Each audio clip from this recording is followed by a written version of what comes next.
What's going on, everybody? My name is Justin Godsey for the Justin Godsey Podcast. Welcome to another 2014 NFL quarterback rankings video as we are now looking at the Jacksonville Jaguars quarterback Chad Henne. Now, a lot of people are wondering, why is Chad Henne becoming the starting quarterback out there in Jacksonville? Why aren't they not going with Blake Bortles, a guy who they drafted in the first round? I really do understand as to why Gus Bradley is starting to go with, Chad Henne over Blake Bortles. Now, Blake Bortles ran a completely different offense at UCF because it's a college playbook compared to an NFL playbook. This is a year where what they want them to develop. Develop a quarterback who I think Blake Bortles is a great option going down the line. He did not leave UCF alone. They got Storm Johnson, so he's not going to be going there alone, not knowing anybody. So he brought Storm Johnson over there in the later parts of the draft. But you know what? Blake Bortles ran a completely different offense, and he's kind of scared. I would understand Gus Bradley being kind of scared into hopefully not developing Blake Bortles into the next Blaine Gabbert. Blaine Gabbert, who was drafted, I think he was also drafted in the first round out of Missouri, and then he had a couple of years with the Jaguars, but it was just pitiful to watch. I think that Blake Gabbert really put in a big note to having one of the worst seasons in Jacksonville Jaguars history. And this team was making some deep strides this year to get better. On the defensive side of the ball, Paul Posluszny last year being a top 5 tackler in the league, leading the league. I think he was in the top 5 in tackles. And then you have guys like I think Brandon Mebane is also coming over here. You also have a handful of other guys, Red Bryant, Chris Clemens, not Brandon Mebane. I really do apologize for saying that. But this team did a whole lot of work onto the defensive side of the ball. But what really caught my eye for the Jacksonville Jaguars was the amount of tools that Chad Henne will have to his disposal going into the 2014-2015 year. Now, I've been a big supporter of the Jaguars, for many of years. I'm a huge San Diego Chargers fan by heart, diehard Chargers fan. But when I'm not watching the Chargers, I'm watching the Jacksonville Jaguars. I'm just waiting for this team to really come out of their shell. They had a lot of success with David Garrard. They have not made the playoffs a whole lot, but it seemed like every year the team was going in a good direction under David Garrard, but the injuries caught up to him. The team decided to move on from him. That led to the drafting of Blake Gabbert, who is no longer with the team. He's now a member of the 49ers. And then it really turned out to be one of the worst decisions for the team. Other than that, David Garrard went to the New York Jets. He did not play a single down for the Jets, and I think he's still on there as a backup. But nothing was going for Jacksonville at the quarterback role, and that's been the biggest issue in Jacksonville is developing a solid quarterback that can take this, offense under the wing and just go to work with it. And, when the Jacksonville Jaguars acquired Chad Henne, I was like, this could be a start. Chad Henne is not the most notable starting quarterback in the NFL. He came over from Michigan. He went to the Miami Dolphins, originally drafted, and then I think he was either traded or he hit free agency. Then he's joined the Jaguars, and he, year in and year out, since joining the Jacksonville Jaguars, he, made a big impact, filling in for Blaine Gabbert, who was either injured or was not able to start the game, due to injuries. So he had some great games.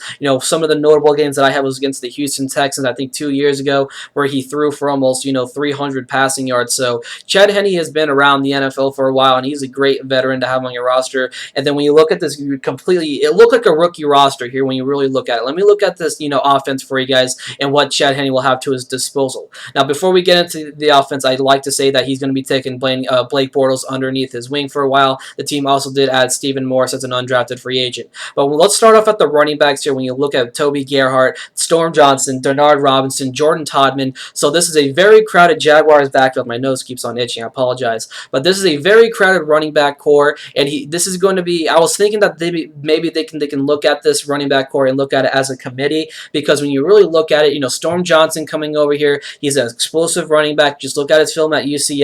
Then you also have Jordan Todman, who last year at the end of the year really made some explosive runs, had some amazing games, helped me out in fantasy. I picked him up, in the end of the season, and Jordan Todman was just, on top of things, just overall a fantastic running back. So that was a great pickup for you fantasy owners. He could probably end up, continuing what he left off from last year. Now we also look at the running backs here, the wide receivers. I meant to say, Cecil Shorts III, Allen Robinson, Marquise Lee, who They drafted both in the second round. Those are some big targets for the wide receiving core. Last year the Jacksonville Jaguars were relying on Justin Blackmon, who who played in a couple of games last year. He was placed on physically unable to perform list. He also had a suspension. He's currently suspended from the team right now. And Justin Blackmon, since coming over from Oklahoma State, has not lived up to the expectations due to the surgery, due to the run-ins with the league, and it's just killing this guy's career. He can be such an explosive, a top 5 wide receiver at best in this league. If he's just able to, get away from the substances and just, go straight to being on the field. Have your addiction only. I'm not saying he's addicted to anything. Just make sure football is your main priority. Make that your addiction right there. You're the future of this team.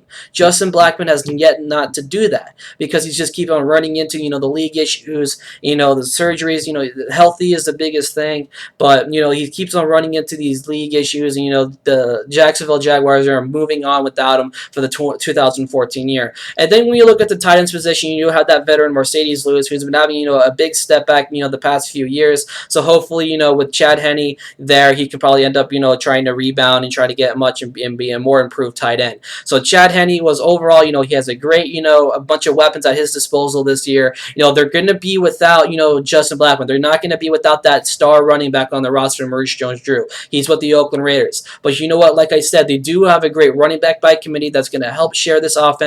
So, hopefully that Chad Henne can, end up working with, a nice running back by committee. Todman, Gerhardt, Storm Johnson. Hopefully those guys will have a nice carry of loads. But the biggest question is addressing this offensive line.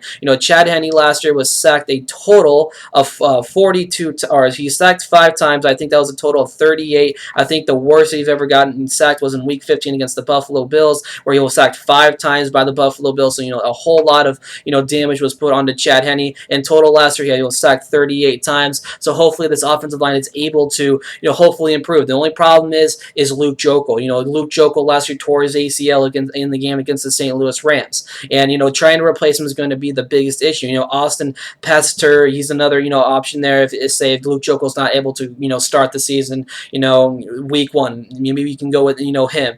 Cameron Bradfield could be another option here for the team. You can also probably end up, having a guard transfer over to a tackle. Put a guy like, Mike Brewster and maybe Brandon Linder, a guy who they got out of, I think it's out of Penn State. He's a very smart guy. Football was always a big thing to him. So, why not make the transition, have him work as a tackle? Because if Luke Joeckel's not able to start, who's going to be their backup? Sam Young could be a possibility as there. So, there's a lot of options right now for Jacksonville, and they were trying to, revamp and try to recreate this offensive line. They got Zane Beadles. Zane Beadles is a great option. I love him. He's a great, he helped out Peyton Manning a whole lot last year in Denver. I love this pickup by the Jacksonville Jaguars. That's, a great blocker, and he's going to end up helping out Chad Henne in a big way. So, when you really look at Chad Henne, you're hoping that he can able to rebound, but he's kind of like Matt Schaub at this point. He's at the disposal of, I'm on a roster where the future is already going to end up starting next year. You're going to end up having Blake Bortles start next year because this is going to be a transition year. Could we end up having him start? Absolutely. But it's not going to end up being, the entire year for Blake Bortles. You're going to end up seeing, getting some playing time in the preseason, a couple of weeks in the NFL season. So, that could be, that could be the way,